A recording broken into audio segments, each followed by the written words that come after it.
దేవా తండ్రి ప్రభా మాకు వచ్చిన తండ్రి మీ సావాసం తండ్రి ప్రోత్సాహం బట్టి వందనాలు ప్రభా మీరు ఏర్పాటు చేసుకున్న తండ్రి దాసరాలను తండ్రి దాసుని బట్టి మీ స్తోత్రంలో ప్రభా మరి అనేకులు దేవా తండ్రి ప్రభా అయ్యా మరి కృపా తండ్రి ప్రభా మాకు ఇచ్చిన తండ్రి అందుకు వందనాలు తండ్రి ప్రభా అందరికీ లేదు తండ్రి ప్రభా ఈ కాలం అయ్యా మరి నాయన వాక్యం దొరుకు కాలం వెతుకునని లేఖన సెలవిస్తుంది తండ్రి ప్రభా అయ్యా దేవ మరి ప్రతి ఒక్కరు తండ్రి ప్రభా నీ కొరకే కనిపెట్టుకున్న వాళ్ళ ఉంటాడు సాయం చేయండి తండ్రి ప్రభా స్తోత్రంలో ప్రభా దేవ మరి నిర్లక్ష్యంగా బిడ్డలు ఉన్నట్టయితే తండ్రి వారితో అన్ని లేఖనం ద్వారా మాట్లాడండి ప్రభా అయ్యా మరి ఈ రోజు సాయంకాలం తండ్రి ప్రభా ఈ జూమ్ మీటింగ్ లో తండ్రి ప్రభా అయ్యా నీ దాసుని శ్లోతాన్ని మరుపరుచుకొని సరే నీ లేఖనం ద్వారా మాతో మాట్లాడుతున్నాను తండ్రి ప్రభా అన్ని బిడ్డలు కూడా త్వరగా తండ్రి ప్రభా జూమ్ లో ఆన్లైన్ పాల్గొనడానికి సహాయం చేయండి తండ్రి ప్రభా అయ్యా జ్ఞాపకం తీసుకొని మరోసారి తండ్రి ప్రభా ఈ నూతన సంవత్సరం మీకు అయ్యా కృతజ్ఞ ఆశలు చెల్లించుకుంటున్నాను తండ్రి ప్రభా అయ్యా నాకు వచ్చినట్టు తండ్రి ప్రతి ఒక్కరిని బిడ్డలకు దయచేయమని అడుగుతున్నాం తండ్రి ప్రభా అయ్యా గ్రామంలో ఉన్న బిడ్డలకు జ్ఞాపకం చేసుకుని తండ్రి ప్రభా మరి అయ్యా ఈ సంవత్సరం తండ్రి నాయన గతించిన సంవత్సరం కంటే ఈ సంవత్సరం తండ్రి ప్రభా మరి అయ్యా సంఘానికి ఇచ్చిన మీ వాగ్దానం బట్టి వందనాలు తండ్రి ప్రభా అయ్యా మీ దాసం అయ్యా ఏర్పాటు చేసుకుంటారు మరి స్పష్టంగా వాగ్దానం నిర్వచనం అయ్యా మాతో మాట్లాడుతూ వచ్చినారు తండ్రి స్తోత్రంలో ప్రభా నా దేవాన రక్షకుడు తండ్రి మరి లోకము దురాశ తండ్రి ఈ లోకంలో అయ్యా ప్రస్తుతం నుండి కాపాడుకోవడానికి అనేకమైన వాగ్దానం మీరు దయచేసిన దేవుడి తండ్రి ప్రభా ఆ దేవుని ఎందుకు తండ్రి పాలు వారాలకు తండ్రి మీరు వాగ్దానం ఇచ్చిన దేవుడి తండ్రి నెరవేర్చే దేవుడి తండ్రి జ్ఞాపకం చేసుకుని అడుగుతున్నాం తండ్రి ప్రభా దేవా అయ్యా కనికరించుకొని అడుగుతున్నాం తండ్రి కేవలం తండ్రి నీ నామం చేతండి మహిమ ఘనత ప్రభావం చెల్లించుకుంటున్నా ప్రభు రక్షకుడైన యేసుక్రీస్తునామములో ప్రార్థించి స్తుతించి వేడుకున్నాం తండ్రి ఆమేన్. ప్రభుగల పరలోకపు తండ్రి ఘనమైన దేవానికి వందనాలు స్తోత్రాలు చెల్లిస్తున్నాం తండ్రి. మరి నూతన సంవత్సరంలో మొదటి బైబిల్ స్టడీని దాసుడు తండ్రి ఏలియా పంచుకొనబోతూ ఉంటుండగా ఆత్మతో అభిషేకించి మీరు వాడుకునండి. దయగల మా తండ్రి ఈ దినం మీరు మా మధ్యలో ఉండి మాతో మాట్లాడుతూ రండి, మా జీవితాలు సరిచేయండి.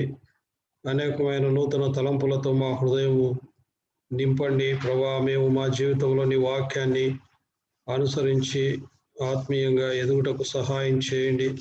విశ్వాసమందు మేము స్థిరులుగా ఉండునట్లు తండ్రి మమ్మలను స్థిరపరచమని దయగల మా తండ్రి నీ కృప విస్తరింప చేయమని ప్రార్థన చేస్తూ ఉంటున్నాం.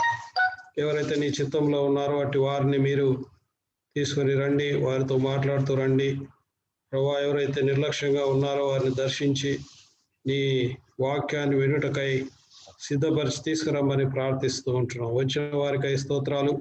ప్రతి వారి యొక్క హృదయాక్కర్లు మీరు తీర్చండి. మీ వాక్యం ద్వారా మేము ఆదరించబడదుము గాక. ఈ వాక్యం ద్వారా ధైర్యం నొంది నూతన సంవత్సరంలో ఆత్మీయమైన జీవితంలో ముందుకు వెళుదుము గాక. దగల తండ్రి మీరు ఇచ్చిన వాగ్దానాలకు ఆయనకు స్తోత్రాలు. ప్రతి వారి జీవితంలో వారి వారి వాగ్దానాలను మీరు నెరవేర్చిన ఇంటున్నారు. మీ స్తోత్రాలు ప్రభా. నువ్వు ఎన్నడూ కూడా తప్పిపోవాడు కాదు. మేము తప్పిపోతాం కానీ నాయన నీవు తప్పిపోయే దేవుడవు కాదు. నీ విశ్వాస్యతను మాకు అనుదినం కనపరుస్తూ ఉన్నావు. అందుకని నీకు స్తోత్రాలు వందనాలు చెల్లిస్తూ ఉంటున్నాం. నీ ప్రేమను బట్టి కూడా నీకు వందనాలు చెల్లిస్తూ ఉంటున్నాం. కనుక ఎబ్రోన్ హెర్మోన్ సంఘాలను ఈ దేశంలో మీరు ఏర్పాటు చేసుకుని ఉన్నారు. పరిశుద్ధులు ప్రభా. మరి అనేకులు నీ యొక్క వాక్యం వినడానికి మీరు తీసుకొని వచ్చి తండ్రి నిన్ను ఘనపరుచుకోమని వందనములు చెల్లిస్తూ యేసు ప్రభు నామములో ప్రార్థించి వేడుకొంచున్నాం తండ్రి. ఆమేన్. Praise the Lord. Elia, please take over the meeting.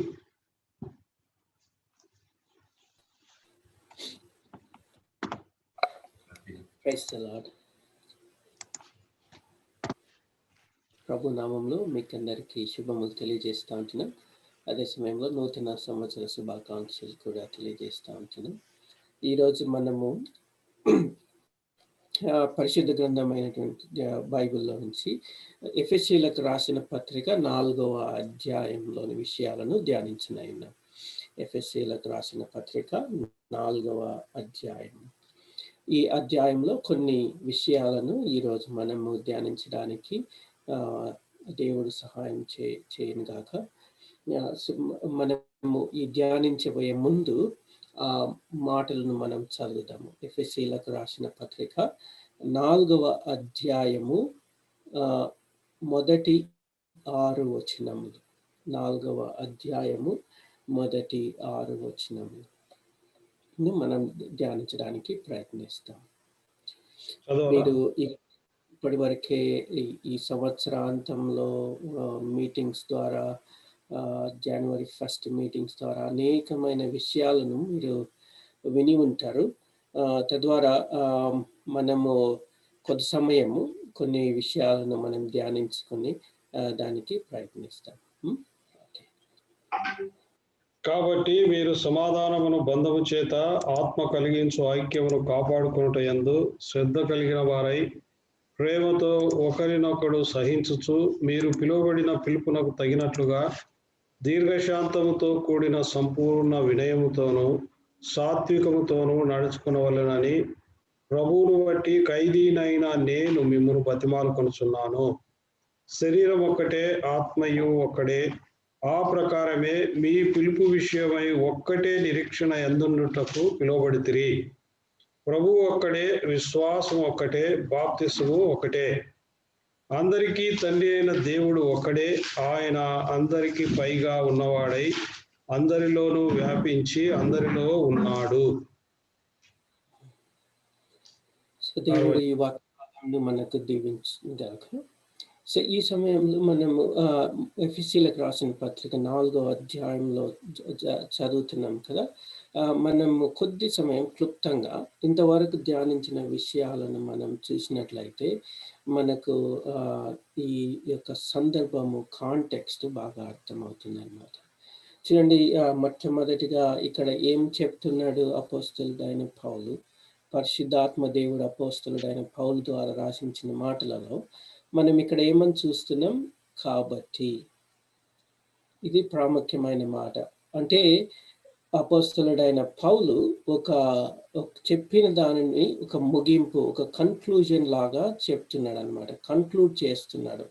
So అందుకనే మనకి ఇంగ్లీష్లో ఏమంటుందంటే దేర్ ఫోర్ అని ఉంటుంది అనమాట. సో మనకు మొట్టమొదటిగా ఆలోచించాల్సిన విషయం ఏంటంటే, ఏంటిది ఆ ముగింపు? దేనిని బట్టి, దేనిని కారణంగా ఈయన మిగతా విషయాలను చెప్పనై ఉన్నాడు అనేది మనము అడగవలసిన ప్రశ్న. సో దానికి సమాధానంగా మనము ఏమి గుర్తించాలి అంటే, లేకపోతే అట్లీస్ట్ మన జ్ఞాపకంలోనికి తెచ్చుకోవాలంటే, ఇంతవరకు అపోస్తలుడైన పౌలు దేనిని గురించి చెప్పినాడు? అది మొదటి అధ్యాయం నుంచి 3వ అధ్యాయం వరకు రాసి ఉంచిన సంగతులలో మనకు బాగా తెలియచేయబడింది అనమాట. మీరు ఇది వరకే మనకు వారం వెంబడి వారము ఒకవేళ ఈ ధ్యానాలలో పార్టిసిపేట్ చేస్తూ ఉంటే మీరు ఇంతవరకు అనేకమైన విషయాలను మీరు తెలుసుకొని ఉండొచ్చు. చూడండి, క్లుప్తంగా ఏం చూస్తున్నాం?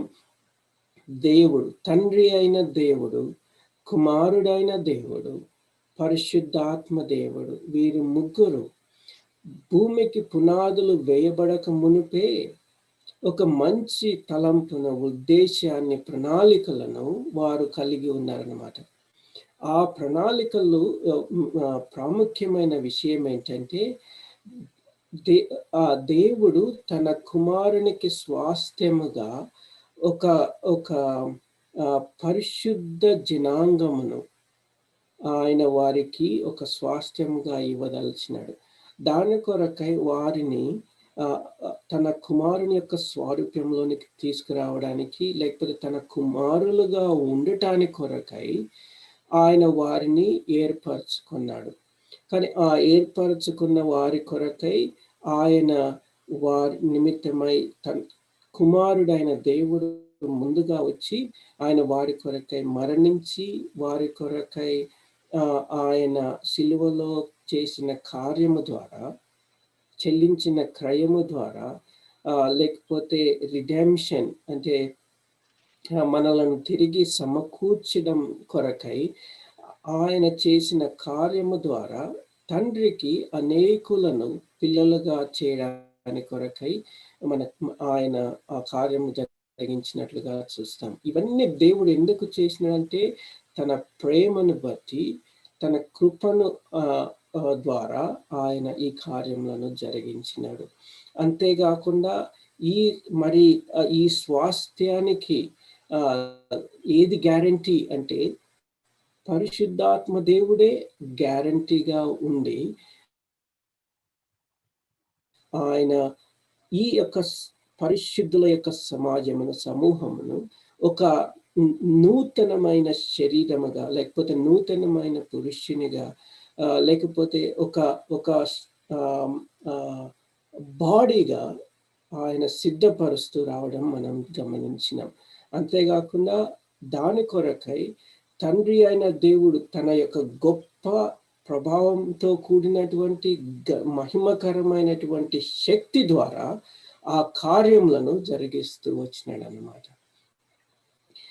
వీరు ఎవరు అంటే మనం చూసినాం, పాపులము అయిన మనము, దేవుని యొక్క ఉగ్రత కింద ఉన్న మనలను, తర్వాత సైతాను యొక్క బానిసత్వములో ఉన్నవారు, తమ యొక్క స్వంత శరీరేచ్ఛానుసారముగా నడుచుకున్నవారు, దేవునికి దూరముగా ఉన్నవారు, ఇటువంటి వారిని దేవుడు ప్రేమించి వారిని రక్షించి సమకూర్చి వారి కొరకై ప్రాయశ్చిత్తం చెల్లించి తన యొక్క ఉగ్రత నుంచి తప్పించడమే కాకుండా సైతాను యొక్క బంధకములో నుంచి, పాపము యొక్క స్వభావం నుంచి, శరీరం యొక్క ఈ యొక్క బంధకములలో నుంచి విడిపించి మనలను ఒక గుంపుగా, ఒక సమాజముగా దేవుడు ఏర్పరిచినాడు అన్నమాట.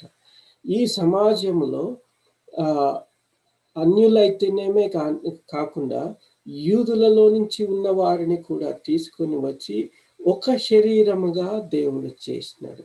దాని కొరకై దేవుడు ఒక గొప్ప క్రయధనాన్ని చెల్లించాల్సిన అవసరం ఉంది. అది ఆయన సిలువలో జరిగించి ఒక కుటుంబముగా మనలను చేసినాడు అన్నమాట. ఆ కుటుంబము ఒక నూతన పురుషునిగా సృష్టించినాడు. నూతనమైన సృష్టిని ఆయన సృష్టించినాడు. ఏ విధముగా అయితే ఆదికాండం 1వ అధ్యాయంలో దేవుడు సృష్టిని సృష్టించినాడో, ఇప్పుడు కూడా ఆయన ఒక నూతనమైన సృష్టిని సృష్టించినాడు. ఆ నూతనమైన సృష్టిలోనికి తన ఆత్మ ద్వారా జీవమును పోసినాడు అన్నమాట.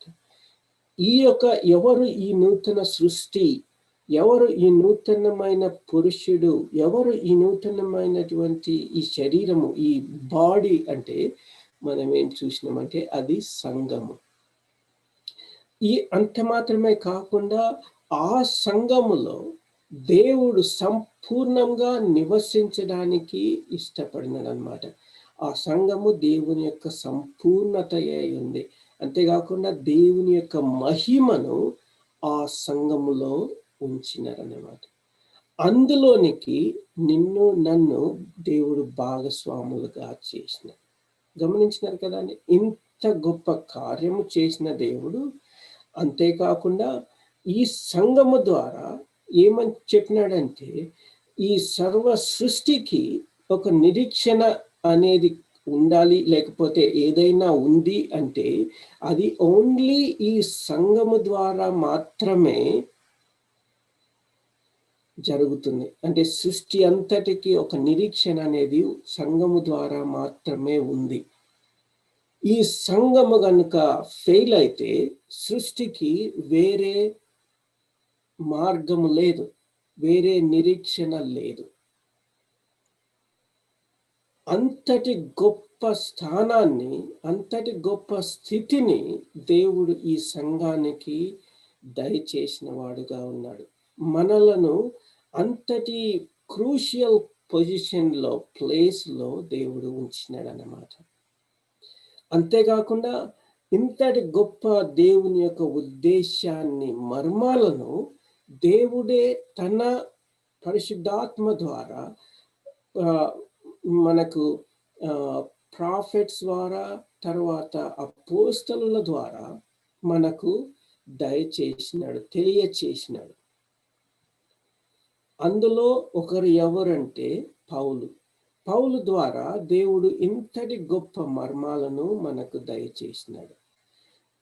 అంతేకాకుండా పౌలుతోనే అది నిలిచిపోకుండా ఆ యొక్క కార్యమును, దేవుడు ఉద్దేశించిన ప్రణాళికలను ముందుకు తీసుకు వెళ్ళడానికి కొరకై దేవుడు నిన్ను నన్ను ఎన్నుకొని అంతటి అంటే ఆనర్ని, అంతటి శ్రేష్టమైనటువంటి ప్రివిలేజ్ని మనకు అనుగ్రహించినాడు అన్నమాట. అందుకని పౌలు ఆయన ఖైదీగా ఉన్నప్పటికీ ఆయన ఎటువంటి స్థితిలో ఉన్నాడంటే, ఇంతటి గొప్ప ఆనర్ను నేను విడిచిపెట్టలేను కదా, పోగొట్టుకోలేను. కాబట్టి ఆ యొక్క ప్రివిలేజ్ని, ఆ యొక్క ఘనతను దేవుడు అనుగ్రహించినాడు. కాబట్టి ఆ దేవుడు ప్రత్యక్షపరిచిన విషయాలను తెలియజేయడానికి కొరకై, ముందుకు తీసుకువెళ్ళడానికి కొరకై ఆయన జీవితాన్ని అంతటినీ వెచ్చించినాడు అన్నమాట. ఇప్పుడు పౌలు ద్వారానే కాకుండా దేవుడు అదేటటువంటి పిలుపును, అటువంటి పరిచర్యను, అటువంటి ఘనమైన స్థితిని మనకు కూడా అనుగ్రహించినాడు. సో ఇప్పుడు ఏదైతే యేసుక్రీస్తు ప్రభు ఈ లోకంలోనికి వచ్చి తన కార్యమును ముందుకు తీసుకువెళ్తున్నాడో, అదే కార్యాన్ని అపోస్తలుడైన పౌలు ద్వారా ముందుకు తీసుకువెళ్ళినాడో, అదే కార్యాన్ని మన ద్వారా కూడా దేవుడు ముందుకు తీసుకువెళ్తూ ఉన్నాడు అన్నమాట. ఇప్పుడు అర్థమైంది కదండి. అంతటి స్థితిని బట్టి, ఇటువంటి విషయాలన్నిటిని కారణంగా, వీటన్నిటిని బట్టి అపోస్తలుడైన పౌలు ఏం చెప్తున్నాడంటే, మరి మనం ఏ విధముగా ఆ పరిచర్యను కొనసాగించాలి, పరిచర్యను జరిగించాలి, దేవుని యొక్క కార్యాన్ని ముందుకు తీసుకువెళ్ళాలి అనే విషయాన్ని కొరకై 4వ అధ్యాయం నుంచి 6వ అధ్యాయం వరకు ఆయన వివరించినాడు అన్నమాట. ఏ విధముగా ప్రాక్టికల్గా మన దినదిన జీవితంలో దేవుని యొక్క కార్యాన్ని, పరిచర్యను జరిగించాలి, ముందుకు తీసుకువెళ్ళాలి అని. అర్థమైంది కదండి. అది కాంటెక్స్ట్, అది సందర్భం. ఈ 4వ అధ్యాయం నుంచి 6వ అధ్యాయం వరకు. ఈ అధ్యాయాలలో ప్రాముఖ్యంగా మనము కొన్ని మాటలను మనము గమనిస్తామన్నమాట. ఆ మాటల్లో చాలా అంటే ప్రత్యేకమైన విధానంలో పరిశుద్ధాత్మ దేవుడు పౌలు ద్వారా మనకు తెలియచేసినాడు. ఆ మాట ఏంటి అంటే, మనము ఒక వర్డ్ని మనకు మరలా కనపడుతుంది. ఆ వర్డ్ ఏంటంటే, ఇంగ్లీష్లో ఏమని ఉంటుందంటే వాక్ అనే పదం ఉంటుంది. వాక్ మనకు తెలుగులో నడుచుకొనవలను, నడుచుట అనే పదము ద్వారా మనకు తెలియచేయబడుతుంది అన్నమాట. ఇది ప్రాముఖ్యమైన మాట ఈ భాగంలో 4వ అధ్యాయంలో నుంచి 6వ అధ్యాయం వరకు. ఉదాహరణకు చూడండి, ఇక్కడ 4వ అధ్యాయము 1, 2, 3 వచనాలలో మనం ఏం చూస్తామైతే, మీరు పిలువబడిన పిలుపునకు తగినట్లుగా నడుచుకోవాలి. ఈ పిలువబడిన పిలుపునకు తగినట్లుగా నడుచుకోవాలి. ఇది మొట్టమొదటి నడుచుకోవడం, వాక్ అనే దాన్ని మనం చూస్తాం. రెండవదిగా మనం ఏం చూస్తామంటే, 4వ అధ్యాయం 17వ వచనంలో మీరు ఎవరైనా చూసినట్లు ఏమని ఉంటుందంటే, do not walk like Gentiles. అంటే ఒక్కసారి చదవండి, 4వ అధ్యాయం 17వ వచనం. కాబట్టి అన్ని జనులు నడుచుకున్నట్టు మీరు ఇక మీదట నడుచుకోవాలి. అన్ని జనులు నడుచుకున్నట్లు మీరు నడుచుకొనవద్దు. అది రెండవది. మూడవదిగా మనము చూసినట్లయితే 5వ అధ్యాయము 2వ వచనంలో మనకు కనపడుతుంది వాక్ ఇన్ లవ్ అనేది. 5వ అధ్యాయం 2వ వచనం ఎవరైనా చదవండి ఒకసారి. క్రీస్తు మిమ్మును ప్రేమించి, తెలుగులో 1వ. ఓకే. కావున మీరు ప్రియులైన పిల్లల వలె దేవుని పోలి నడుచుకొనుడి. ఓకే, దేవుని పోలి నడుచుకొనుడి. మరలా 2వ వచనంలో క్రీస్తు మిమ్మును ప్రేమించి పరిమళ వాసనగా ఉండుటకు మన కొరకు తన్ను తాను దేవునికి అర్పణముగాను బలిగాను అర్పించుకొనెను. ఓకే, ఐ థింక్ తెలుగులో మిస్సింగ్ వన్ పదం. అలాగుననే మీరును ప్రేమ కలిగి నడుచుకొనుడి. అలాగుననే ప్రేమ కలిగి నడుచుకొనుడి. వాక్ ఇన్ లవ్ అనేది మనం చూస్తాం. అంతేకాకుండా 5వ అధ్యాయము 8వ వచనంలోనికి వచ్చినట్లయితే మరలా ఇంకొక మాటను చూస్తాం. ఏంటంటే వాక్ ఇన్ లైట్ అని. ఒకసారి చదవండి 5వ అధ్యాయం 8వ వచనం. మీరు పూర్వమందు చీకటి అయితిరి, ఇప్పుడైతే ప్రభువునందు వెలుగై ఉన్నారు. Walk as children of light అని లేదా? 10వ వచనంలో వెలుగు సంబంధుల వలె నడుచుకునుడి. వెలుగు సంబంధుల వలె నడుచుకునుడి. ఇప్పుడు చూస్తా ఉన్నారు కదా, మొట్టమొదటిగా ఏంటి? పిలుపునకు తగినట్లుగా నడుచుకునుడి. రెండవది అన్యజనులు నడిచేటట్లు నడవవద్దు. మూడవది ప్రేమయందు నడుచుకునుడి. నాలుగవది వెలుగు సంబంధులు నడుచుకున్నది. అంతేకాకుండా చూడండి 5వ అధ్యాయం 15వ వచనంలో ఇంకొకసారి ఉంటుంది. ఏమని ఉంటుంది ఒకసారి చూడండి. 5వ అధ్యాయం 15వ వచనం. అజ్ఞానుల వలె కాక జ్ఞానుల వలె నడుచుకున్నట్లు. జ్ఞానుల వలె నడుచుకుని చూస్తా ఉన్నారు కదా. అపోస్తలుడైన పౌలు ద్వారా పరిశుద్ధాత్మ దేవుడు మనకు చెప్తున్నాడు ఏ విధంగా జీవించాలి, మరి ఏ విధంగా దేవుడు మనకు అప్పగించినటువంటి ఈ యొక్క ప్రణాళికలను ముందుకు తీసుకువెళ్ళాలి అంటే ఈ విషయాలను మనము గమనించాలన్నమాట. సో మనము రానున్న దినాలలో దేవుని చిత్తమైతే ఈ విషయాలను గురించి మరింతగా విపులంగా ధ్యానిస్తాం. కానీ మొట్టమొదటిగా ఇక్కడ మనం చూసే విషయం ఏంటంటే, మొట్టమొదటిగా నడుచుకునే విషయం. ఆ నడుచుకునే విషయాన్ని గురించి ఆలోచించే ముందు అసలు నడుచుకోవడం అంటే ఏంటి? వాక్ అంటే ఏమని అర్థం అనేది మనం ఆలోచించాలి కదా. దాని కొరకే కరెక్ట్. సో దాని కొరకే మనము గ్రీకు భాషలో ఈ పదాన్ని గురించి మనము కొంచెం ధ్యానించినట్లయితే మనకి ఏమని తెలుస్తుందంటే, ఈ వాక్ లేకపోతే నడుచుకోవడము అనే దానికి అర్థం ఏంటంటే consistent manner of life. Consistent manner of life అంటే ఏంటంటే, మనము మన జీవితంలో ఏ విధముగా ప్రవర్తిస్తున్నామో కన్సిస్టెంట్గా, ఏదో ఒక రోజు కాదు, ఏదో ఒకసారి కాదు, ఏదో ఒక పూట కాదు, కన్సిస్టెంట్గా మన యొక్క జీవితము ఏ విధంగా ఉంది, మన ప్రవర్తన ఏ విధముగా ఉంది అనేది ఈ పదము ద్వారా తెలియజేయబడుతుంది అన్నమాట. ఈ నడుచుకోవడము అంటే అర్థం ఏంటంటే, ఈ విధంగా మన ప్రవర్తన మనకు ఎప్పుడు ఒకసారి కాదు, ఎల్లప్పుడూ ఇటువంటి ప్రవర్తనను కలిగి ఉండాలి అనేది ఈ పదం ద్వారా తెలుస్తుంది అన్నమాట. అర్థమవుతుంది కదండి. అంతేకాకుండా ఎటువంటి ప్రవర్తన అనేది, ఎటువంటి విధంగా మన ప్రవర్తన ఉండాలి అనేది ఇంతవరకు మొదటి అధ్యాయం నుంచి 3వ అధ్యాయం వరకు చదివిన విషయాల ద్వారా మనకేం తెలుస్తుంది? పిలువబడిన పిలుపునకు అనుగుణంగా, పిలుపునకు తగినట్లుగా మనము నడుచుకోవాలి. ఈ పిలుపు ఏంటి అనేది మనము మొదటి అధ్యాయం నుంచి 3వ అధ్యాయం వరకు మనం ధ్యానిస్తూ వచ్చినాం కదా.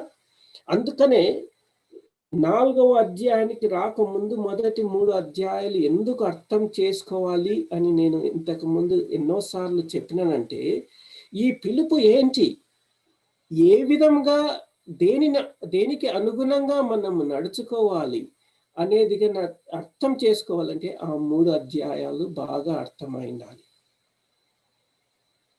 ఒకవేళ మీలో ఎవరైనా ఇంతకు ముందు ధ్యానాలలో అంటే పార్టిసిపేట్ చేయనట్లయితే దయచేసి వీలైతే ఇంతకు ముందు చెప్పబడిన అంటే ఈ బైబిల్ స్టడీస్ని దయచేసి యూట్యూబ్లో కానీ చూడండి. ఎందుకంటే ఆ విషయాలు చాలా ప్రాముఖ్యమైనవి. అవి కనుక అర్థం కాకపోతే 4వ అధ్యాయం నుంచి 6వ అధ్యాయం వరకు చెప్పబడిన విషయాలు చేయడానికి మనకు ఇష్టం ఉండదు.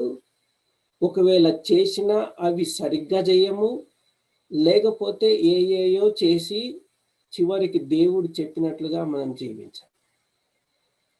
కనుక ఇది ఎంతో ప్రాముఖ్యమైన విషయం. మీరు పిలువబడిన పిలుపునకు తగినట్లుగా నడుచుకోవాలి. ఈ పిలుపు ఏంటి అనేది మనం 1వ అధ్యాయం నుంచి 3వ అధ్యాయముల వరకు చెప్పబడిన సంగతులలో మనం చూసినాం. సో ఇప్పుడు చూడండి, ఇప్పుడు దేవుడు ఏం చెప్తున్నాడు ఈ మాట ద్వారా అంటే, ఇది మీరు ఒకసారి జ్ఞాపకం చేసుకోండి. మన జీవితం ఎట్లా ఉండాలి, మన జీవితం, మన ప్రవర్తన అంతా ఏ విధంగా ఉండాలి అంటే, అది దేవుడు పిలిచినటువంటి ఈ గొప్ప పిలుపు నాకు ఎంతో అంటే గ్రాండ్యూర్ ప్లాన్, అంటే దేవుని యొక్క గొప్ప దేవుని యొక్క ఉద్దేశానికి తగినట్లుగా మనము జీవించుకోవాలి. ఏదో దేవుడు రక్షించినాడు కదా, ఏదో వస్తాము పోతాము అన్నట్లు కాదు. దేవుడు మనల్ని రక్షించింది, దేవుడు మనలను సంఘంలోనికి భాగస్వాములుగా చేసినది ఎందుకనకంటే, ఎంతటి గొప్ప కాలింగ్, పిలుపునకు తగినట్లుగా నడుచుకోవడానికి. అర్థమవుతుంది కదండి. అందుకనే ప్రతి ఒక్కరము, సంఘములో భాగమైన ప్రతి ఒక్కరికి ఈ యొక్క బాధ్యత ఉంది. ఏదో సేవకులు, పెద్దలు, వాళ్ళు వీళ్ళు చేసేటిదే కాదు. ప్రతి ఒక్క వ్యక్తి, సంఘంలో భాగమైనటువంటి ప్రతి ఒక్క వ్యక్తి చేయవలసిన పని ఇది. జీవించవలసిన మార్గము ఇది. అంటే జీవించవలసిన విధానము ఇది. అర్థమవుతుంది కదండి. అది చాలా బాగా మనం అర్థం చేసుకోవాలి. అప్పుడే మనము మిగిలిన విషయాలని మనం అర్థం చేసుకుంటాం. కొన్నిసార్లు మనం ఏమనుకుంటామంటే, ఈ సంఘాల గురించి ఆలోచించేటప్పుడు, చూసేటప్పుడు, ఈ సంఘం దీనికి అంత మేము వెళ్ళగలిగే అంత వర్దినెస్ దీనికి, ఈ సంఘానికి లేదండి. మేము చాలా పెద్ద మంచి సంఘాలలో పెరిగి వచ్చినాము, ఈ చిన్న సంఘాలకు వీళ్ళకి సరిగ్గానే తెలియదు అన్నట్లు మన స్వభావం చూపిస్తాం. లేకపోతే మనం ఎట్లా అనుకుంటామంటే, ఇతరులతో మాట్లాడేటప్పుడు, అరే ఎట్లా జీవించాలంటే దేవునికి నింద రాకుండా, లేకపోతే అవమానం రాకుండా జీవించాలి అనేది మనము ఇతరులకు చెప్తా ఉంటాం కదా. కానీ అపోస్తలుడైన పౌలు మనకేం చెప్తున్నాడో తెలుసా? పరిశుద్ధాత్మ దేవుడు సంఘానికి, ఆర్ యు వర్ది, ఈ సంఘంలో చేరడానికి నీకు అర్హత ఉందా? మనం ఎట్లా ఆలోచిస్తాం? మనము వెళ్ళడానికి ఈ సంఘానికి అర్హత ఉందా అని అనుకుంటాం. కానీ అపోస్తలుడైన పౌలు ఇక్కడ ఏం చెప్తున్నాడంటే, అసలుకు దేవుడు నిర్ణయించినటువంటి, సృష్టించేటటువంటి, లేకపోతే నిర్మించేటటువంటి సంఘంలో చేరడానికి నీకు అర్హత ఉందా అనేది మనకు తెలియజేస్తా ఉన్నాడు. అంతేకాకుండా మనము ఏమనుకుంటాం, మనం జీవించే జీవిత విధానం దేవునికి అవమానం కాకుండా ఉండడానికి అనుకుంటాం కదా. అపోస్తలుడైన పౌలు ఇక్కడ ఏం చెప్తున్నాడంటే, నిన్ను చూసి దేవుడు అషేమ్డ్ అవుతున్నాడా? నీవు దేవునికి అవమానకరమైన వాడుగా ఉన్నావా అనేది మనకు తెలియజేస్తా ఉన్నారు అన్నమాట. ఇప్పుడు అర్థమవుతుంది కదా. 2 విధాలు. మామూలుగా మనము న్యాచురల్గా మనం ఎట్లా ఆలోచిస్తామంటే, ఈ సంఘము నేను వెళ్ళడానికి అర్హత ఉందా, లేకపోతే ఏమని ఆలోచిస్తాం, దేవునికి నేను అవమానం తెస్తున్నానా అన్నట్లు చూస్తాం అన్నమాట.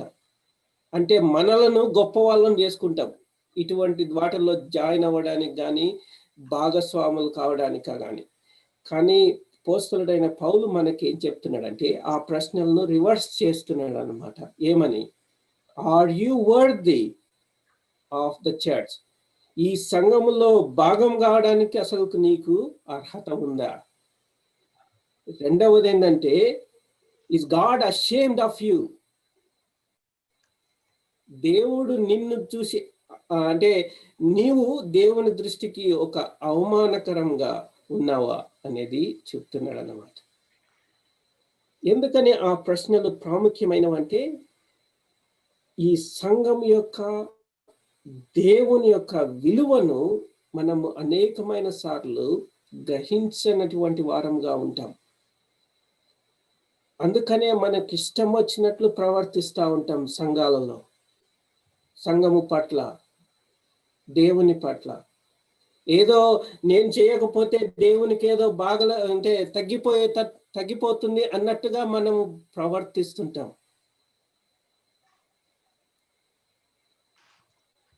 కానీ ప్రాముఖ్యమైన విషయం ఏంటంటే, ఇంతటి మహిమకరమైనటువంటి సంఘాన్ని నిర్మిస్తున్న దేవుడు ఆ సంఘంలోనికి భాగం కావడానికి మనకు అర్హత ఉందా అనేది ఆలోచించాలి.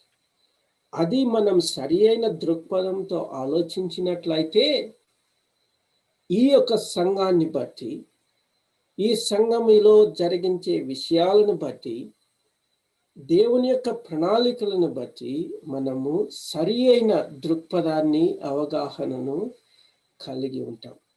సో ఇప్పుడు చూడండి, ముందుకు వెళ్దాం.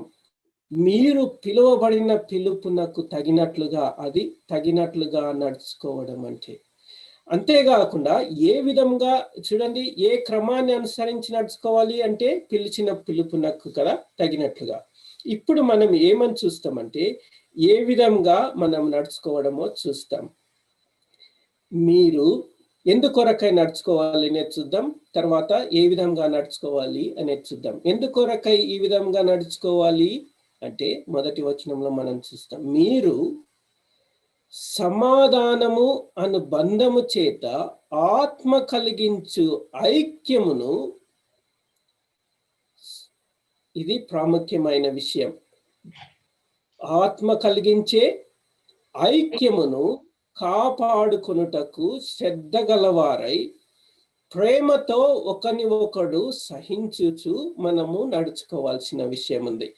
ఏమని చూస్తున్నాం ఇక్కడ మనము? సమాధానము అను బంధము చేత ఆత్మ, ఏ ఆత్మ? పరిశుద్ధాత్మ దేవుడు కలిగించే ఐక్యమును, లేకపోతే దీన్ని ఏమంటాం? యూనిటీని కాపాడుకొనవలసిన వారముగా ఉన్నాం. సో ఈ ఐక్యమును ఎవరు కలిగించినారండి? పరిశుద్ధాత్మ దేవుడు. సో సంఘములో మనము ఎందుకని ఐక్యంగా ఉండాలి, ఐక్యం కలిగి ఉండాలి, ఒకరితో ఒకరము యూనిటీ కలిగి ఉండాలి అంటే, ఆ సంఘములో అది కలిగించేది పరిశుద్ధాత్మ దేవుడు. మనం యూనిటీ లేదనుకోండి, దాని అర్థం ఏంటి? పరిశుద్ధాత్మ దేవుడు చేసే కార్యాన్ని మనం ఏం చేస్తున్నాం? పరిశుద్ధాత్మ దేవా, నువ్వు అనుకుంటున్నావు యూనిటీని చేయడానికి, కానీ నీకు ఆ శక్తి లేదు అని ఇండైరెక్ట్ గా మనం చెప్పే వారంగా ఉన్నాం. ఇప్పుడు అర్థమవుతుంది కదా? పరిశుద్ధాత్మ దేవుడే ఈ యూనిటీని కలిగించేవాడు, ఈ ఐక్యాన్ని కలిగించేవాడుగా ఉన్నాడు. ఆ సంఘంలోనికి మనలను దేవుడు తీసుకుని వచ్చినప్పుడు ఆ సంఘం యొక్క గొప్పతనాన్ని, ఆ సంఘం యొక్క మహిమను, ఆ సంఘం యొక్క విలువను మనము ఈ సర్వలోకానికి చెప్పేవారముగా, ప్రచురించే వారముగా ఉండాలి కదా. దేవుని యొక్క ప్రణాళికలను ఆ సంఘము ద్వారా ఏ విధంగా జరిగిస్తున్నాడో ఆ దేవునిని మనము హెచ్చించే వారముగా, చూపించే వారముగా ఉండాలి. ఆ దేవుడు చేసే కార్యం ఏంది? ఐక్యాన్ని కలిగించడం. అంటే మనం ఏ విధంగా ఉండాలి? ఆ ఐక్యతను కొనసాగించే వారముగా ఉండాలి. ఆ ఐక్యతను కొనసాగించలేకపోతే దేవుని యొక్క కార్యాన్ని, దేవుని యొక్క శక్తిని మనము ఇతరులకు చూపించలేని వారముగా ఉంటాం. అది మొట్టమొదటి విషయం.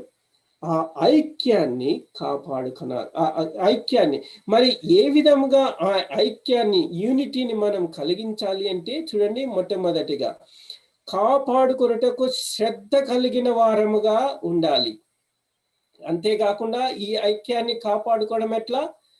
ప్రేమతో ఒకరినొకడు సహించవలసిన వారముగా ఉండాలి. మొట్టమొదటిగా శ్రద్ధ కలిగి ఉండాలి. రెండవది సహనము కలిగి ఉండాలి. ఏంటి ఈ శ్రద్ధ అంటే ఏంటి అర్థము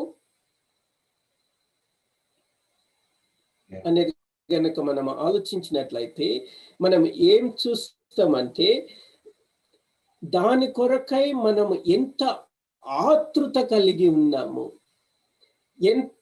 ఎంతగా మనము ఆ విషయం పట్ల మనము గ్రహింపు కలిగి ఉన్నాము. అంతేకాకుండా దానిని జరిగించడానికి కొరకై ఒక స్ట్రాంగ్ ఇంక్లినేషన్, అంటే ఎంత బలమైనటువంటి ఆశను కలిగి ఉన్నాము. ఈ విషయాలన్నిటినీ మనకు ఈ మాటలో మనకు తెలియచేయబడతాయి అన్నమాట. ఇటువంటి శ్రద్ధను మనము కలిగి ఉండాలి. ఆ అర్జెన్సీని, అంటే ఆ యొక్క ఎంత అంటే ఇంపార్టెంటో, ఎంత ప్రాముఖ్యమైందో గ్రహించిన వారమై ఉండాలి.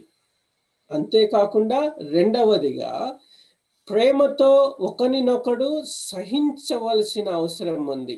అంటే అర్థం ఏంటి చూడండి, ఈ రెండు పదాల ద్వారా ఈ కాపాడుకొనడంలో అశ్రద్ధ చూపించే వారంగా ఉంటాం కదా, అంటే పట్టించుకోని వారముగా ఉంటాం మనము అనేకమైన సార్లు. అంటే కేర్లెస్ గా ఉంటాం, లేకపోతే అసలుకు ఇట్ డజంట్ మ్యాటర్, అంటే మనకి ఈ సంబంధం లేదండి అన్నట్లుగా మనము ఉంటాం. కానీ పరిశుద్ధాత్మ దేవుడు ఏం చెప్తున్నాడంటే అది తప్పు. ఇది నాకు చెందింది కాదు, నాకు సంబంధించింది కాదు, ఇది నేను పట్టించుకోవాల్సిన అవసరం లేదు. ఏదో ఆదివారం వస్తున్నా మధ్యలో వస్తున్నాము, అటెండ్ అవుతున్నాము, వెళ్ళిపోతున్నాము. అటువంటి స్వభావాన్ని మనము కలిగి ఉండకూడదు. కానీ ఎటువంటి స్వభావాన్ని కలిగి ఉండాలి? శ్రద్ధ కలిగి ఉండాలి. దాని కొరకు ప్రయాసపడే వారిగా ఉండాలి. దాని కొరకు ముందుకు వెళ్ళే వారముగా ఉండాలి. ప్రాముఖ్యతను గ్రహించిన వారమై ఉండాలి. అంతేకాకుండా రెండవదిగా ఏంటి? ప్రేమతో ఒకరినొకడు సహించాల్సిన అవసరం ఉంది. అంటే ఏమని అర్థం? అనేకమైన పరిస్థితులు ఎటువంటి విధంగా ఉంటాయి? ఒకళ్ళనొకళ్ళం కొట్లాడుకునే విధంగా ఉంటాయి కదా. అంతేకాకుండా కొంతమంది ఏ విధంగా ఆలోచిస్తారు? ఈ మందిరానికి ఎందుకు వెళ్ళాలండి అని అవసరంగా తలకాయ నొప్పులు. ఒకళ్ళని చూస్తే ఒకళ్ళకి సరిపోదు, ఎప్పుడు చూసినా గలవాలు, కొట్లాటలు, మనస్పర్ధలు. సో ఇవన్నీ ఎందుకు? ఏదో పోతున్నామా వస్తున్నామా అన్నట్లు బయట వీటితో ఏమి సంబంధం లేని వారముగా ఉండడానికి ప్రయత్నిస్తాం కదా, అది తప్పు. కానీ మనం చేయాల్సిన విషయం ఏంటంటే ప్రేమతో ఒకరినొకరం సహించుచు ఈ ఐక్యాన్ని ఏం చేసుకోవాలి? కాపాడుకోవాల్సిన అవసరం ఉంది. ఎందుకని కాపాడుకోవాల్సిన అవసరం ఉంది? దేవుని యొక్క మహిమను, గొప్పతనాన్ని, ప్రభావమును ఈ లోకంలో చూపించేది ఎవరు? మనమే, సంఘము. కాబట్టి ఇవన్నీ చేయాల్సిన అవసరం ఉంది. అందుకనే దేవుని యొక్క ప్రణాళికలను, ఉద్దేశాలను, సంఘం పట్ల ఆయన కలిగి ఉన్నటువంటి ఘనమైన అంటే ఆయన యొక్క ప్లాన్స్ ని అర్థం చేసుకుంటేనే కానీ ఈ పనులు మనము చేయలేము. ఇప్పుడు ఏదైనా మందిరానికి, ఏదైనా సంఘానికి, ఏదైనా ఒక సమాజానికి వెళ్ళి చూచినప్పుడు ఐక్యతను లేదనుకోండి, యూనిటీ అనేది లేకపోతే దాని ఉద్దేశం ఏంటి తెలుసా? వాళ్ళకు సంఘం అంటే ఏందో తెలియదు, ఎందుకు దేవుడు వాళ్ళను ఏర్పరచుకున్నారో వాళ్ళకు తెలియదు, ఎందుకు అంటే దేవుడు వారి పట్ల కలిగిన ఉద్దేశాన్ని కూడా వాళ్ళకు తెలియదు అన్నమాట. అటువంటి స్థితిలో ఉన్నవారే అటువంటి విధంగా జీవిస్తారు. అర్థమవుతుంది కదా.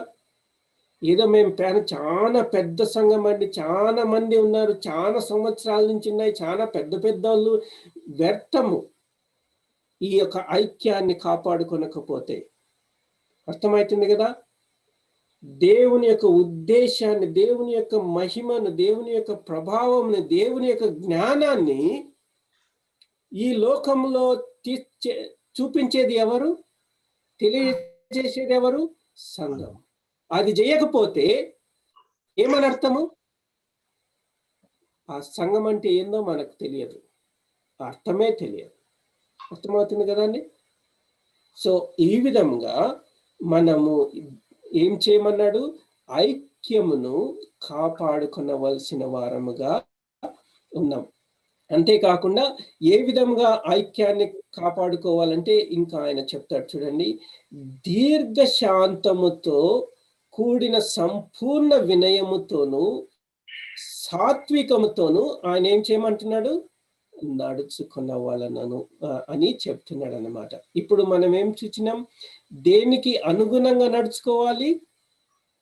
పిలువబడిన పిలుపునకు అనుగుణంగా మనము నడుచుకోవాలి. అంతేకాకుండా ఎందుకని నడుచుకోవాలి ఆ విధంగా? ఐక్యమును కాపాడుకొనటానికి. ఏ విధముగా నడుచుకోవాలి? మూడవదిగా మనము ఏం చూస్తామంటే దీర్ఘశాంతముతో కూడిన సంపూర్ణ వినయముతోను సాత్వికముతోను నడుచుకునే వాళ్ళు. ఈ ఐక్యాన్ని కాపాడుకొనటానికి మనం చేయవలసిన పనులేంటి? శ్రద్ధ కలిగి ఉండాలి, అంతేకాకుండా ప్రేమను చూపించాలి. కానీ ఏ విధంగా నడుచుకోవాలి అంటే మనము ఇక్కడ ఏం చూస్తున్నాం? దీర్ఘశాంతముతోను సంపూర్ణ వినయముతోను సాత్వికముతోను మనము నడుచుకోవాల్సిన విషయం. దీర్ఘశాంతము అంటే ఏమని అర్థమని? లాంగ్ సఫరింగ్, లేకపోతే హ్యూమిలిటీ. సాత్వికం అంటే హ్యూమిలిటీ కదా. మరి పేషెన్స్, షోయింగ్ టాలరెన్స్. దీర్ఘశాంతం అంటే పేషెన్స్ కానీ టాలరెన్స్ కానీ చూపించమని. ఈ మాటలకు మనకు అర్థం చేస్తుందంటే దీర్ఘశాంతం కానీ సంపూర్ణ వినయం కానీ ఇది రెండు విషయాలను మనకు తెలియజేస్తుందండి. ఏంటంటే సంపూర్ణ వినయం అంటే ఇంటర్నల్ గా మనకి ఎటువంటి స్థితిలో ఉన్నాము అనేది. ఓకే, అంటే మన లోపల, మన యొక్క హృదయములో, మన యొక్క మనసులలో ఎటువంటి దృక్పథాన్ని కలిగి ఉన్నాము అనేది వినయము అది తెలియజేస్తుంది. రెండవదిగా దీర్ఘశాంతం అనేది ఏం తెలియజేస్తుందంటే ఎక్స్టర్నల్ గా ఇతరులతో ఎటువంటి స్వభావాన్ని మనము, ఎటువంటి అంటే యాటిట్యూడ్ ని, లేకపోతే ఎటువంటి డిస్పోజిషన్ ని కలిగి ఉన్నాము అనేది మనకు తెలియజేస్తుంది అన్నమాట. ఇప్పుడు అర్థమవుతుంది కదా? సంపూర్ణ వినయము అంటే ఏమని అర్థం అంటే మనము మన జీవితంలో ఎటువంటి స్వభావాన్ని కలిగి, అంటే ఎటువంటి దృక్పథాన్ని కలిగి ఉన్నామని, అంటే మన పట్ల. దీర్ఘశాంతంతో అంటే ఇతరుల పట్ల మనము ఏ విధంగా కలిగి ఉన్నాం అనేది తెలియజేస్తుంది. ఓకే, ఇప్పుడు అర్థమైంది కదండి? రెండు విషయాలు. ఐ థింక్ నేను చెప్పింది, ఐ థింక్ తెలుగులో నాకు ఒక్కసారి తెలుగులో ఈ పదాలకు అర్థం చెప్తారా? హ్యూమిలిటీ అంటే ఏమని అర్థం? వినయం కదా. జెంటల్నెస్ అంటే దీర్ఘశాంతమా సాత్వికమా? సాత్వికం. సాత్వికం. Okay, I'm sorry. ఓకే, ఇది కాదు. సో సంపూర్ణ వినయము, హ్యూమిలిటీ దేని గురించి తెలియజేస్తుందంటే ఇంటర్నల్ డిస్పోజిషన్, అంటే మనలో ఉన్నటువంటి స్థితిని కనబరుస్తుంది. సాత్వికం ఏంటంటే ఇతరుల పట్ల మనము ఎటువంటి స్వభావాన్ని కలిగి, జెంటల్నెస్ ని కలిగి ఉన్నామో తెలియజేస్తుంది అనమాట. అంతేకాకుండా చివరిగా మనం ఎటువంటి స్వభావాన్ని కలిగి ఉండాలంటే పేషెన్స్ కలిగి కూడా ఉండాల్సిన అవసరం ఉంది. దీర్ఘశాంతము కలిగి ఉండాల్సిన అవసరం ఉంది. ఇవన్నీ ఎందుకు కోసం చేస్తున్నాము? ఐక్యతను మనము కాపాడడానికి దేవుడు పిలిచిన పిలుపునకు తగినట్లుగా నడుచుకోవాలని. ఇటువంటి విషయాలన్నింటినీ దేవుడు అపోస్తలుడైన పౌలు ఏం చెప్తున్నాడంటే, ప్రభువును బట్టి ఖైదీనైన నేను మిమ్మును బతిమాలు కొనుచున్నాను. సో ఎందుకు పౌలు ఇంత విధంగా బతిమాలుతున్నాడంటే, ఆ సంఘం యొక్క విలువను తెలుసుకోనండి. ఆ సంఘములో భాగస్థులైన మీరు చేయవలసిన పనును అర్థం చేసుకోండి. మిమ్మల్ని దేవుడు మీ పట్ల మీ ద్వారా జరిగించాల్సిన విషయాలను గ్రహించండి అనేటటువంటి ఆయన ఆశను కలిగి వాళ్ళని ఏమంటున్నాడు? బతిమాలుచున్నాడు. ఆయన ఏదో ఇష్టం వచ్చినట్లు కోపంగా చెప్పడంలే, లేకపోతే వారిని గద్దించి చెప్పినట్లు చెప్పడంలే. ఆయన ఏం చేస్తున్నాడు? వారిని బతిమాలుతున్నాడు అన్నమాట. సో ఇది మనం కూడా ఈ వాక్య భాగంను ధ్యానించే మనం గ్రహించాల్సింది ఏంటంటే, మనల్ని పరిశుద్ధాత్మ దేవుడు పౌలును ద్వారా మనల్ని బ్రతిమాలుచున్నట్లుగా మనం చూస్తాం. ఏమని? ఇది గ్రహించండి, ఇది తెలుసుకోండి, దీని ప్రకారము జీవించండి అనేది చెప్తున్నారు అన్నమాట. అంతేకాకుండా ఇప్పుడు ఇంకొక విషయం ఉంది. సరే, మరి యూనిటీని కాపాడుకుంటాం బ్రదర్, దాని కొరకు చూడండి, వీళ్ళు బోధలు డాక్ట్రిన్స్ డివైడ్ చేస్తాయి కదా, థియాలజీ అనేది ఇవన్నీ డివైడ్ చేస్తాయి. మనకు ఐక్యంగా ఎట్లా కాపాడుకుంటాము, అందుకని మనకు ఈ బోధలన్నీ పక్కన పడేసి మనకి ఏది కావాలనో మనకు తగినట్లుగా, మనకి ఇష్టం వచ్చినట్లుగా ఏదన్నా మనకు కావాల్సినవి, మనకు ఒక ప్యాటర్న్స్ అని, మనకు ఒక బోధలని మనకు కావాల్సినట్లుగా మేము ప్రిపేర్ చేసుకొని దాని ప్రకారం చేయడం ద్వారా ఐక్యం కలిగి ఉంటాము అని కొన్నిసార్లు మనము అనుకుంటాం. అది చాలా పొరపాటు. అందుకనే పౌలు ద్వారా దేవుడు మనకి ఏం చెప్తున్నాడంటే, ఈ యూనిటీని కాపాడుకోవడంలో కొన్ని విషయాలను మనం కోల్పోకూడదు. ఆ కోల్పోకూడని విషయాలు ఏంటంటే, ఇక్కడ 4వ వచనం నుంచి 6వ వచనం చెప్పబడిన విషయాలు. వీటిల్లో మాత్రము కాంప్రమైజ్ అవ్వకూడదు. No compromise. అసలు ఈ ఐక్యము ఏ విధంగా కలిగిందంటే ఈ విషయాల ద్వారా. ఈ విషయాలలో మనం గనక కాంప్రమైజ్ అయినామంటే ఐక్యము అనేది కలిగి ఉండం. ఇప్పుడు అర్థమవుతుంది కదా. సో ఏది మరి ప్రాముఖ్యమైంది అంటే, శరీరము ఒక్కటే, ఆత్మయు ఒక్కడే, మీ పిలిచినటువంటి నిరీక్షణ ఎందుకు పిలువబడుతుంది కదా, అది కూడా ఒక్కటే, ప్రభువు ఒక్కడే, విశ్వాసము ఒక్కటే, బాప్తిస్మము ఒక్కటే, అందరికీ తండ్రి అయిన దేవుడు ఒక్కడే. ఈ యూనిటీలో మనం ప్రాముఖ్యంగా మనం గ్రహించాల్సిన విషయం ఏంటంటే, దేవుని గురించిన గ్రహింపు, అవగాహన మనకందరికీ సరిగా కలిగి ఉన్నామా? ఎందుకంటే ఒకే దేవుడు కదా, దేవుడు ఒక్కడే అయినప్పుడు ఆ దేవుని గురించిన అవగాహన కూడా మనకందరికీ ఒకే విధంగా ఉండాలి. ఇష్టం వచ్చినట్లుగా ఉండడానికి వీల్లేదు. రెండవది, ఆ తండ్రి అయిన దేవుడే కాకుండా కుమారుడైన దేవుడు ప్రభువు కూడా ఒక్కడే, ఆత్మయు ఒక్కడే. అంటే ఏమని అర్థము? తండ్రి గురించి, కుమారుని గురించి, పరిశుద్ధాత్మ దేవుని గురించిన అవగాహన మనందరికీ ఏ విధంగా ఉండాలి? ఒకే విధంగా ఉండాలి.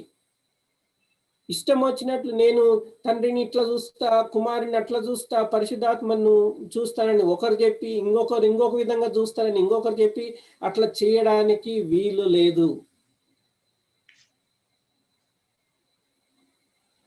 తండ్రి అయిన దేవుడు, కుమారుడైన దేవుడు, పరిశుద్ధాత్మ దేవుడు, వీరి గురించినటువంటి విషయాలను మనము ఒకే గ్రహింపులోనికి రావాల్సిన అవసరం ఉంది. అంతేకాకుండా చూడండి, విశ్వాసము ఒకటే. ఈ విశ్వాసము అనేది మనకు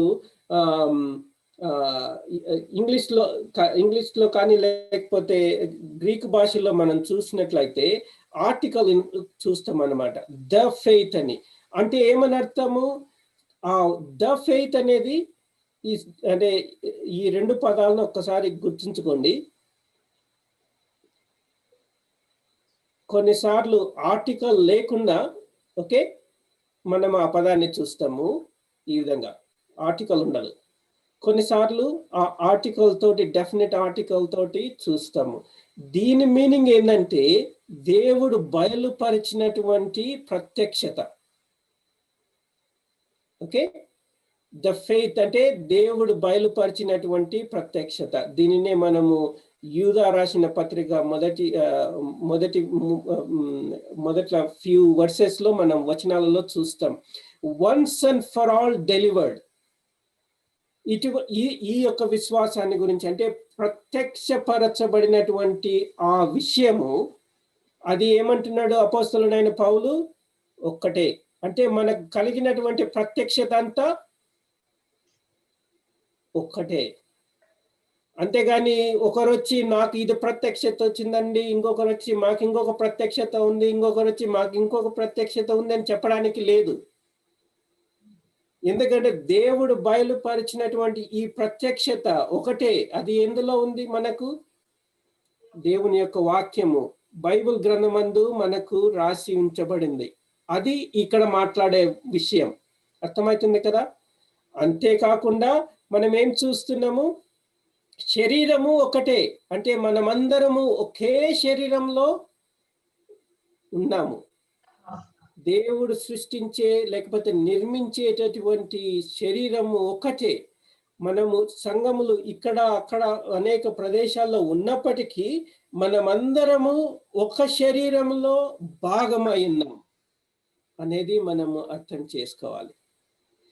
అట్లా కాకుండా మాకు డిఫరెంట్ ఒపీనియన్స్ లేకపోతే డిఫరెంట్ టీచింగ్స్ ఉన్నాయంటే దానికి అర్థం ఏంటి?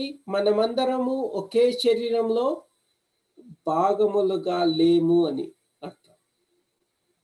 అర్థమవుతుంది కదండి? అంతేకాకుండా ఆ పిలిపిన విషయమైన ఒక్కటే కదా. అది కూడా ఎక్కడ చూసినాం మనము? 1వ అధ్యాయం నుంచి 3వ అధ్యాయం వరకు ఉన్నటువంటి పిలుపులలో కూడా చూసినాం. అది కూడా ఒక్కటే. అంతేకాకుండా బాప్తిస్మము ఒక్కటే. ఈ బాప్తిస్మము ఎవరి ద్వారా పొందినాము? పరిశుద్ధాత్మ దేవుని ద్వారా పొందినాము. ఏ విధంగా ఆయన మనకి అనుగ్రహించినాడు? ఆయన మనలను తీసుకుని వెళ్ళి యేసుక్రీస్తు ప్రభువులో భాగము చేసినాడు అన్నమాట. సో ఇవన్నీ ఒకటే ఉండాలి, ఇవన్నీ ఒకటే అయి ఉండాలి. ఎందుకంటే ఇది దేవుడు నిర్మించేటటువంటి సంఘము కాబట్టి. వీటి విషయంలో మనం కాంప్రమైజ్ అవ్వడానికి లేదు. ఎందుకంటే యూనిటీ అనేది ప్రాముఖ్యంగా దేని వలన అంటే లభించిందంటే దీని వలననే లభించింది కాబట్టి. అప్పుడు అర్థమవుతుంది కదా, ఈ ఐక్యాన్ని దీని వలన మనం పొందినాం కాబట్టి ఈ విషయాలలో మనము ఎప్పుడే కానీ కాంప్రమైజ్ అవ్వడానికి లేదు. ఎందుకంటే ఈ విషయాలలో ఏ ఒక్క విషయాన్నైనా మనము కొట్టేసినట్లయితే, ఓకే, తీసివేసినట్లయితే మనకేముండదు? ఐక్యత ఉండదు. ఇప్పుడు అర్థమవుతుంది కదండి. అందుకని అపోస్తలుడైన పౌలు ఈ 1వ వచనం నుంచి 6వ వచనం వరకు ఒక సెంటెన్స్ గా రాసినాడు. 1 సెంటెన్స్. ఎందుకంటే మనకి ఇష్టం వచ్చినట్లు సగం ఇక్కడ తీసుకొని సగాన్ని వదిలిపెట్టే అవకాశం లేకుండా ఒక మాటగా వీటన్నిటినీ జత చేసి మనకు ఇచ్చినాడు అన్నమాట. ఇప్పుడు అర్థమవుతుంది కదా. ఇటువంటి ఐక్యతను మనము కాపాడుకొనవలసిన అవసరము ఉంది. ఆ బాధ్యతను దేవుడు ప్రతి ఒక్కరికి అనుగ్రహించినాడు, ప్రతి ఒక్కరికి మనకు ఇచ్చినాడు అన్నమాట. దీని గురించి ఇంకా ఎక్కువ విషయాలు మనము 7వ వచనం నుంచి 16వ వచనం వరకు ఏ విధంగా దేవుడు ఇటువంటి సంఘములో ఇటువంటి కాపాడుకోవడానికి కానీ ఈ యొక్క ఐక్యతను కలిగి ఉండడానికి కానీ ఎటువంటి దేవుడు అంటే టూల్స్ కానీ దేవుడు ఎటువంటి విషయాలను దయచేసినాడు అనేది మరలా మనము వచ్చే వారం వీలైతే చూద్దాం. కానీ ఇప్పుడు మనం గమనించాల్సిన విషయం ఏంటంటే ఇది దేవుని యొక్క సంఘం యొక్క విలువను తెలిసిన వారమై దేవుని యొక్క మహిమను, దేవుని యొక్క ప్రభావమును, దేవుని యొక్క జ్ఞానమును, దేవుని యొక్క ప్రణాళికలను, ఉద్దేశాలను సర్వ సృష్టికి తెలియజేయవలసిన అవసరము ఎవరి మీద ఉందండి? ఇప్పుడు మన పైన ఉంది. అది ఏ విధంగా చూపిస్తాము? దేవుడు జరిగించిన కార్యాన్ని మనము మొట్టమొదటిగా చూపించడం ద్వారా. అది ఏంటి ఆ కార్యము? దేవుడు మనల్ని ఒక శరీరములో భాగస్వాములుగా చేసి యునైట్ చేసినాడు. ఒకరినొకరుని దేవుడు కలిపినాడు, జత చేసినాడు, ఐక్యపరిచినాడు. అంటే ఆ ఐక్యతను మనం ఏం చేయాలి? చూపించాల్సిన అవసరం ఉంది. అది ఇతరులకు కానీ సర్వ సృష్టికి కానీ ప్రజలకు కానీ చూపించాల్సిన అవసరం ఉంది. ఎవరైనా వచ్చి మన సంఘంలోనికి వచ్చినప్పుడు కానీ మనల్ని చూసినప్పుడు కానీ ఏ విధంగా మీరందరూ ఎట్లా యునైట్ అంటే ఈ ఐక్యాన్ని కలిగి ఉన్నారండి అని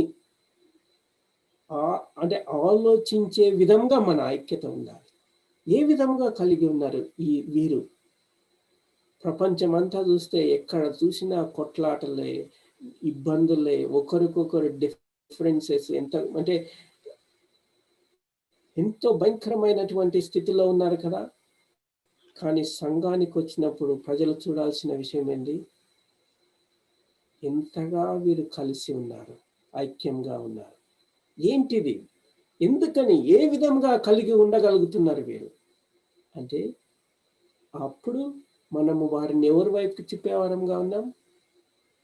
వీరందరికీ దేవుడు ఒక్కడేనండి, వీరందరికీ ప్రభు ఒక్కడే, వీరందరికీ ఒకే ఆత్మను కలిగి ఉన్నారు. చూడండి, వీరందరికీ ఒకే విశ్వాసంను కలిగి ఉన్నారు. వీరందరూ ఒకే పిలుపును అనుసరించి నడుచుకుంటున్నారు. వీరందరూ ఒక శరీరంలో భాగమై ఉన్నారు అనేది తెలుస్తుంది. అంతేకాకుండా ఆ పిలుపు, ఆ హోప్ ఏంటి, ఆ నిరీక్షణ ఏంటి అనేది గ్రహించేవారుగా ఉన్నారు. తద్వారా మనము దేవుని యొక్క మహిమను, దేవుని యొక్క ప్రణాళికలను ఈ లోకంలో ముందుకు తీసుకువెళ్ళే అవకాశం ఉందన్నమాట. ఇప్పుడు అర్థం చేసుకున్నారు కదా,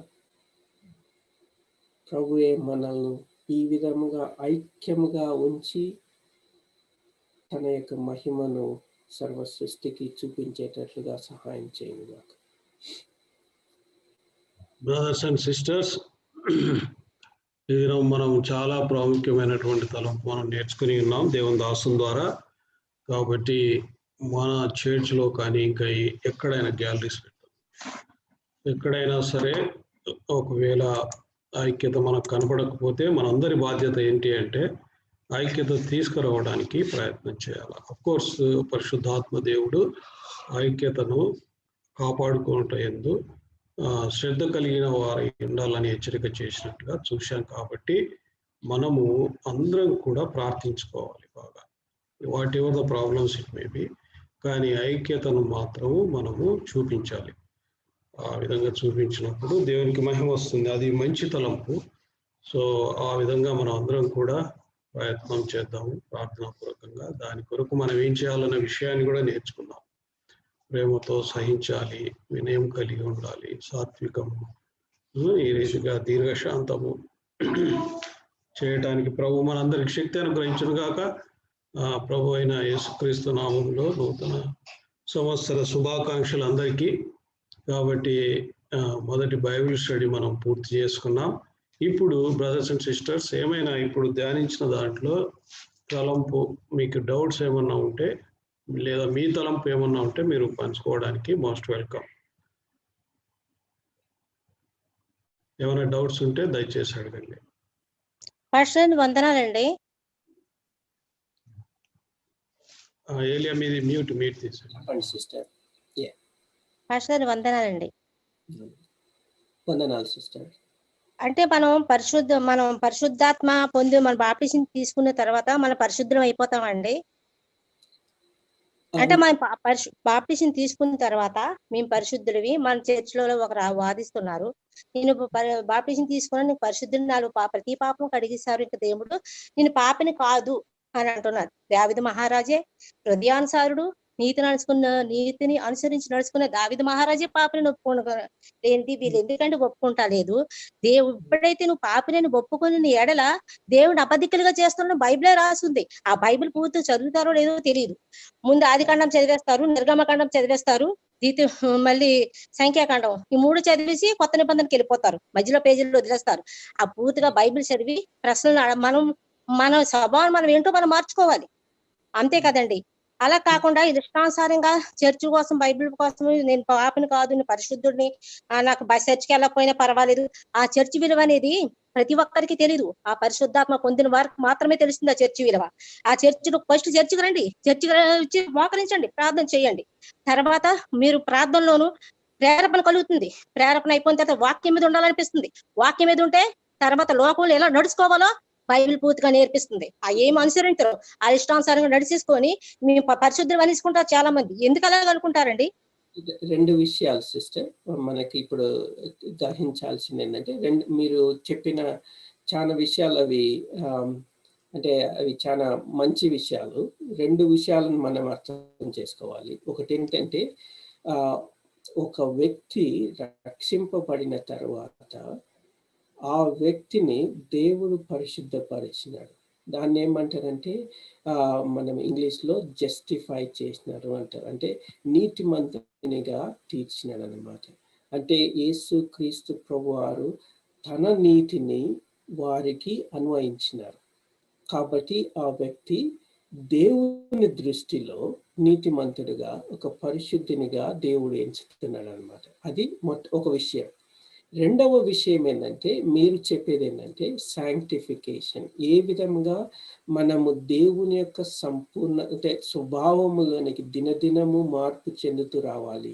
మన యొక్క పాప స్వభావం నుంచి కానీ, పాప స్థితిని కానీ దినదినము మనము దానిని తొలగించుకుంటూ దేవుని యొక్క పరిశుద్ధతలోనికి దినదినము మార్పు చెందుతూ రావాల్సింది.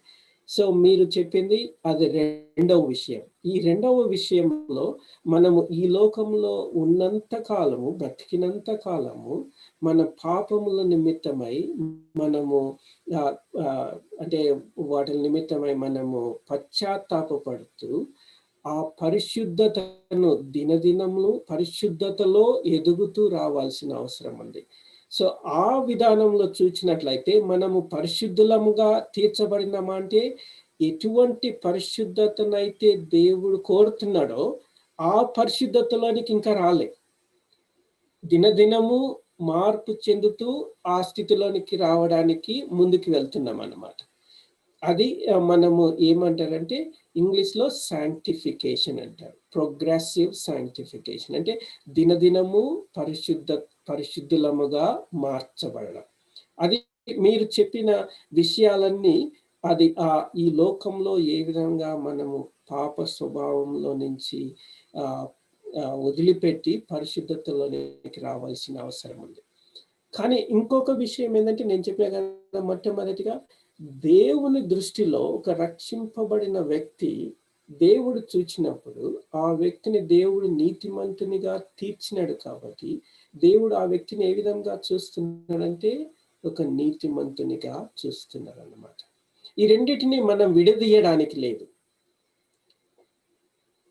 దేవుని దృష్టిలో నిజముగా రక్షింపబడిన వ్యక్తి నీతిమంతుడు. కానీ ఆ చివరి స్థితిలోనికి రావడానికి ముందు దేవుడు ఆ వ్యక్తిని తన యొక్క స్వభావంలోనికి మార్పు చెందిస్తూ వస్తున్నాడు.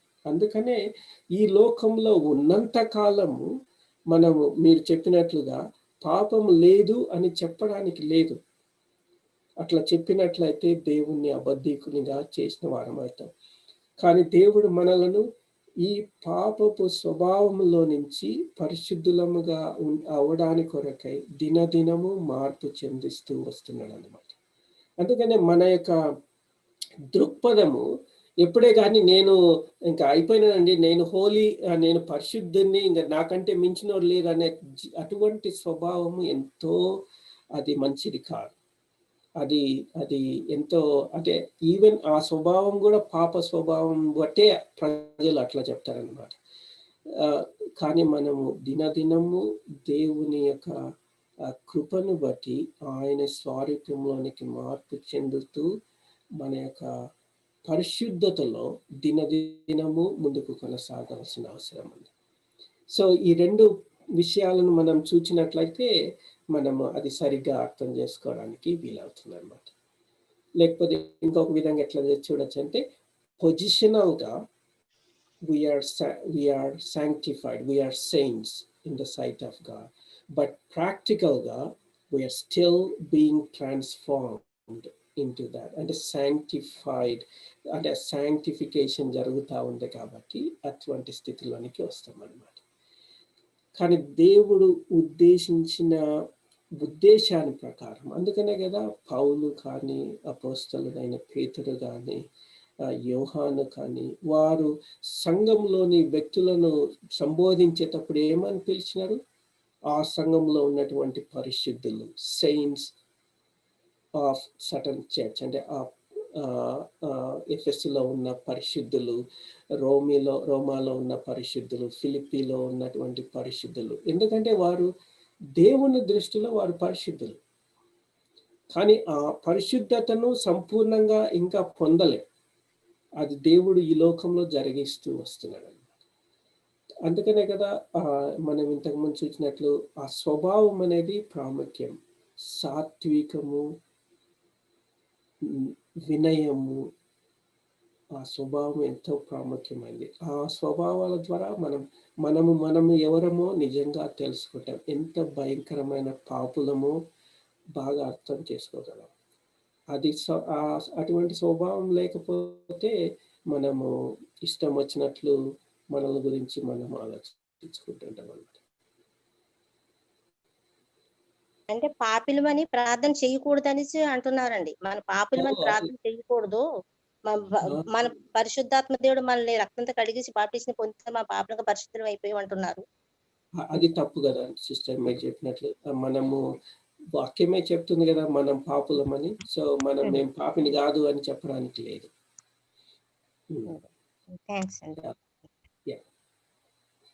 ఇంకా బ్రదర్స్ ఎవరైనా?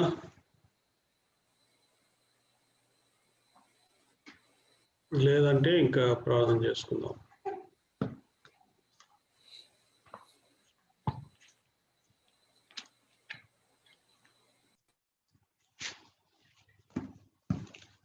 ఆల్ రైట్, ప్రేయర్ చేసుకుందాం. అయితే సౌదీ నుంచి లైన్లో ఉన్న సుధీర్ బ్రదర్ ప్రార్థన చేస్తాడు, నేను బెనడిక్షన్ ఇస్తాను. Brother Sudheer, happy new year. ప్రార్థన చేయండి అన్న. ప్రైజ్ లార్డ్ అన్న. చివరి ప్రేయర్ చేయండి. Praise lord.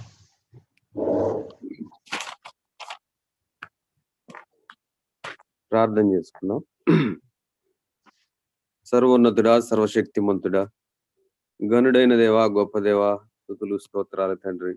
ఘనమైన రాజువు, రాజాది రాజువు, ప్రభువులకు ప్రభుడవు నాయన, నీకు వందనాలు, స్తుతులు స్తోత్రాలు. అలంకరింపబడినటువంటి రాజు, సైన్యములకు అధిపతివి నాయన, నీకు వేలాది స్తుతులు స్తోత్రములు తండ్రి. అయ్యా, నీ యొక్క కృప కనికరము అయ్యా మా జీవితాల్లో మరి యొక్క నూతన దినము, నూతన సంవత్సరము దయచేసి నా ప్రభా ఈ విధంగా కూడుకొని నా ప్రభా అయా నీ దాసుని ద్వారా నా తండ్రి నాయన క్రైస్తవుని యొక్క నడక ఏ విధంగా ఉండాలో నా తండ్రి మాట్లాడుతూ వచ్చాడు గొప్ప దేవుడు. అయా నీకు వేలాది స్తుతులు స్తోత్రములు చెల్లించుకొంచున్నాను. అయా మరి నా తండ్రి, అయా నీవు ఎవరినైతే బలపరచవాలని ఉద్దేశించినావో ఆ విధంగా నీవు బలపరిచినావని నేను నమ్ముతున్నాను తండ్రి. అయ్యా నా తండ్రి నీ యొక్క దైవదాసులు నా ప్రభువా మరి ఎంత దూరం నుంచి నాయన అయ్యా నా తండ్రి మాతో ఈ యొక్క నా తండ్రి ఎఫ్ఎస్సి పత్రిక ద్వారా నా తండ్రి నాయన మీ యొక్క నా తండ్రి సత్యాలను వివరించినటువంటి విధానాన్ని బట్టి వేలాది స్తుతులు స్తోత్రములు ప్రభువా.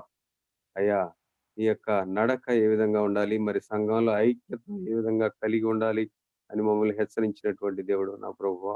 నీకు వేలాది స్తుతులు స్తోత్రములు ప్రభువా. మరి వీడిని అభిషేకించి నా ప్రభువా మీరు మాట్లాడుతూ వచ్చిన ప్రతి మాటకై వేలాది స్తుతులు స్తోత్రములు ప్రభువా. ఈ యొక్క మాటలను వినటం మాత్రమే కాదు కానీ అయా ఈ యొక్క మాటలను మా జీవితంలో నా తండ్రి అన్వయించుకోగలిగేటువంటి అయా యొక్క మనసును దాయిచ్చమని వేడుకొంచున్నాను ప్రభువా. అవును తండ్రి, బైబిల్ వాక్యాలు ఎరిగిన వారు నా తండ్రి నాయన అయ్యా చెప్పగలిగిన వారు అయ్యా అనేక మంది ఉండవచ్చు, కానీ అయ్యా మరి యొక్క వాక్యాల ద్వారా నడిచేవారు మరి చాలా తక్కువగా ఉంటున్నారు నా ప్రభువా. అంచుకాల దినాల్లో ఉంటున్నాం. ప్రతి ఒక్కరికి సహాయం దయచేయండి అయ్యా. నీ కృపాహస్తాలకు ప్రతి ఒక్కరిని అప్పచెప్పుతున్నాను తండ్రి నాయన. అయ్యా మరి అయ్యా ఈ రాత్రి కాలం ఉన్న తండ్రి బహ్రెయిన్ దేశం నుంచి మరి ఇండియా దేశం నుంచి అనేక మంది ఈ యొక్క కూడికలో కూడుకొని అయ్యా నీ మాటలు వింటూ వచ్చి ఉన్నారు నాయన. నీ దైవదాసులు మరి అయా హెబ్రోన్ సంఘం రిఫా నుంచి నా ప్రభువా మరి అంత భారంతో నా తండ్రి నాయన ఈ యొక్క మరి పరిచర్యను జరిపించుండగా వారి యొక్క పరిచర్యను వారిని నీ చేతులుగా అప్పచెప్తున్నాను ప్రభువా.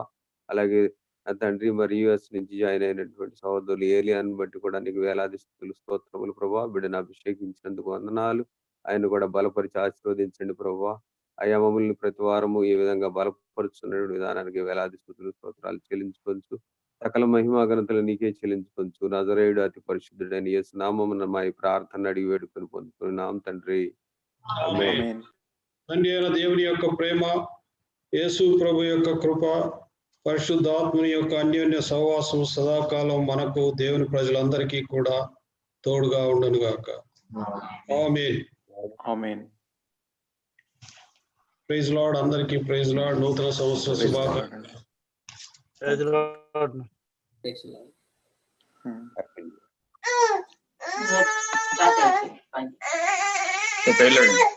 Praise Lord. సైమన్ గారు బాగున్నారా? దేవుని okay. Happy new year. Hello brother గారు, happy new year. Praise Lord. బాగున్నా. Praise Lord. బాగా జరిగింది. ప్రైజ్ లార్డ్ అన్న. Praise Lord. బాగా జరిగింది. మన ప్రసాద్ వచ్చాడు కదా, వరప్రసాద్ రియాద్ నుంచి. అవునన్నా, వరప్రసాద్ వచ్చారు. నైట్ లో మళ్ళీ ఎర్లీ మార్నింగ్ వెళ్ళిపోయారు. ఫోన్ చేశాడు. చాలా కష్టపడ్డారు. చాలా దూరం. ఆయన డొనాల్డ్ చెప్పాడు వాక్యము. నేను చూశాను అన్న, లింక్ చూశాను. కాకపోతే నేను అక్కడ సర్వీస్ లో ఉన్నాను. ఇంకా మీరు అయితే చాలా బిజీగా ఉన్నట్టున్నారు వరుసనే అన్ని ఫంక్షన్స్ తోటి. అంబేన్ రావు గారు, praise Lord. Praise Lord brother.